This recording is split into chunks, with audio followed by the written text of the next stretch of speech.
Alright, so what we have here is the airstrike, another new weapon for TF2, and I'm going to start off by using an octagonal cylinder to make basically the body, and then I'm going to make the front by extruding it, scaling it, changing the dimensions until it looks something like it does in game. So what I did was I just blackened the place that the rocket comes out of because that's how I want it to look. And now I'm going to do these details that were on the tops and the sides of the rocket. And after I made that design, I was okay with it, kind of changed it around a bit, but I pretty much stuck with that.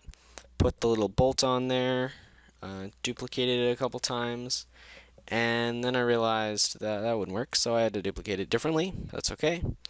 I made 4. There are actually only 3 on the rocket, so I'm going to delete that one later. Anyway, now I'm making basically the iron sight for the front.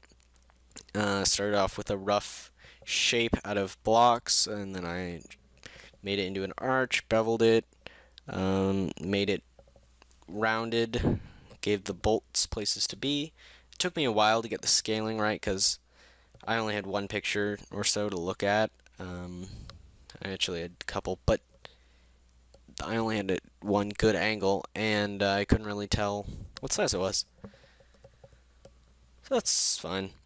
And once I got that down, I decided that I would put the bolts in right. Got rid of the bottom one, like I said, and then I saved, finally. And now I'm adding the black rings around the rest of the rocket, just for details.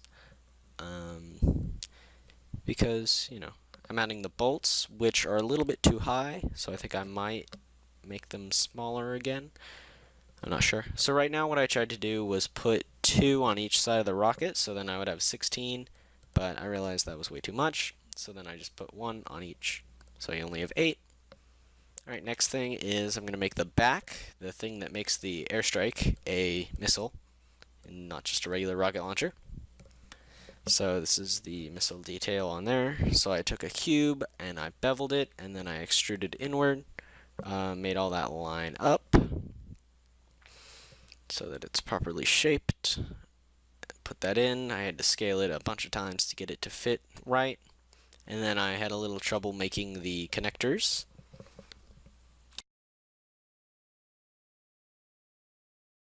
But yeah, it worked out nice. So what we have here is I'm adjusting the connectors. I gave it a couple tries till I get it right.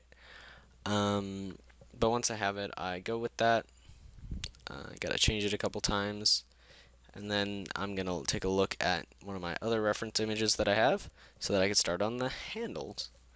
So for the handle, I just took a beveled cube, changed the dimensions, and then I duplicated that, and that is now my handle. So I can change my dimensions up a little bit so it's shaped like a handle, and then I'm gonna bevel the bottom of it so that it's pretty looking.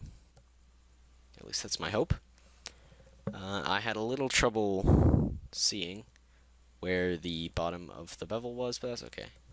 I have to manually bevel everything because, of course, it's milk shape. Alright, and now I made the second handle, and I had to extend the weapon a little bit just to get it to fit right. And now I've decided to tighten up the bevel on the back part because it didn't look right. Anyway, so back to the handle, and it's sort of oddly shaped, so I'm giving it a couple tries to make it the right dimensions. Yeah, I use the handle to make the handle, if that makes sense. Bevel the bottom, and then I'm gonna put the little stud in there. Next up is the trigger guard, because that's the next detail I went with. So I tried a couple times to make it beveled, but then I just went with the regular old design. I realized that it was too thin and sickly looking, so I'm gonna boost up its size. This is the trigger, and let me boost the weapon right now, or the guard right now. Alright, so that's it. It's done. So I'm just gonna color everything, regroup it here, and then yeah, I got the checkered pattern on there, got the green going, and then I'm gonna get the dead gray at the front and for the handles and the rings and all that. And then what I did was the cylinders that I originally used as the rings around the weapon, I made them basically one-dimensional or two-dimensional. Anyway, so this is what it looks like now. It's all done. It's in P3D. You can check it out now. Bye.